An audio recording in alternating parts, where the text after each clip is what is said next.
তবে এটা একেবারে ঠিক যে ময়দা দিয়ে বিভিন্ন ধরনের রেসিপি বা মিষ্টি আমরা প্রত্যেকেই খেয়েছি, কিন্তু এই মিষ্টিটা একটু অন্যরকম বা এই রেসিপিটা কিন্তু অন্য ধরনের। এটা অনেকটা সূর্যমুখী ফুলের মতো। এটা ক্রিস্পিও খাওয়া যায়, একটু মিষ্টি দিয়েও খাওয়া যায়। এটা করা খুব সহজ।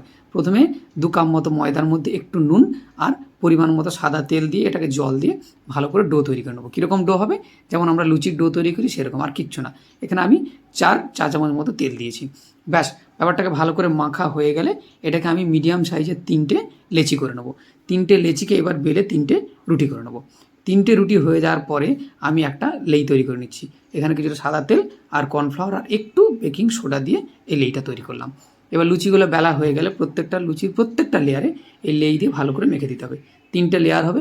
তারপর সেই 3টে লেয়ার কমপ্লিট হয়ে গেলে এটাকে আড়াআড়ি এবং লম্বালম্বিভাবে মুড়ে ভালো করে আরেকবার এটাকে চৌকো করে বেলে নিতে হবে।